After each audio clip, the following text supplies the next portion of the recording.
কি সুন্দর কপাল মেয়েদের, নিজের বাবা মায়ের কাছে যাওয়ার জন্য অনুমতি নিতে হয় পরের ছেলের কাছে। প্রতিটা মেয়ের একটাই জ্বালা, আগে শাশুড়ি জ্বালায়, পরে এসে ছেলের বউ জ্বালায়, মাঝখানে নিজের জীবনটা কয়লা।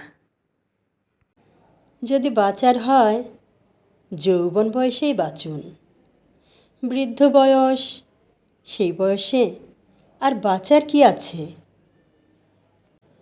শত ব্যথা বুকে নিয়ে কত প্রাণ যে এই পৃথিবীতে বেঁচে আছে, যাকে বাঁচা বলে না, বলে বেঁচে থাকার নামে রোজ মৃত্যুর অপেক্ষা করা। জীবনের সবচেয়ে সুন্দর আর শান্তির সময় বলে যদি কিছু থেকে থাকে, তা হলো আপনার ব্যাচেলার লাইফ। এই কথাটির সত্যতার প্রমাণ পাবেন আপনি তখন যখন আপনি বিয়ে করবেন। আর একবার বিয়ে করে নিলে সে শান্তির জীবনটাতে আর ফিরে যাওয়া যায় না।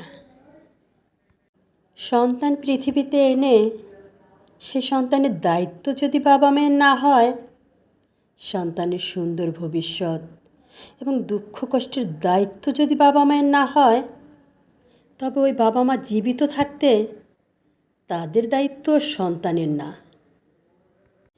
পৃথিবীর সবচেয়ে অভাবী মানুষটার নাম হলো বাবা, যে সারা জীবন রোজগার করে কিন্তু তার নিজের জন্য কিছুই থাকে না। আপনার মৃত্যুর পর আপনাকে নিয়ে কাহিনী বলা হবে, কেউ ভালো বলবে, কেউ মন্দ বলবে, তবে নিশ্চিত থাকেন ভালো বলবে দু একজন আর খারাপ বলবে সবাই।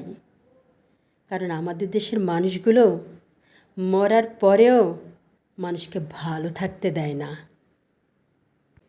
একজন মেয়ে মানুষ তার বাবার বাড়ি যায়, বোনের বাড়ি যায়, কোথাও না কোথাও বেড়াতে যেতে পারে, কিন্তু একজন পুরুষ মানুষ সবার খাবার জোগাতে গিয়ে, রোজগার করতে গিয়ে জীবনের 2টা দিনও কোথাও গিয়ে থাকতে পারে না। আপনার সন্তানদের ভালোবাসুন, তাদের সময় দিন, যত্ন নিন, তাদের ছোট ছোট শখ, স্বপ্ন, আবদারগুলো পূরণ করার চেষ্টা করুন।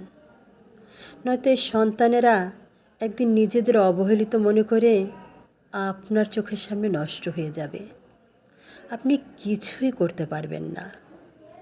অথবা এই সন্তানই একদিন আপনাদের জীবন নষ্ট করে দেবে, আপনারা সেদিনও কিছুই করতে পারবেন না।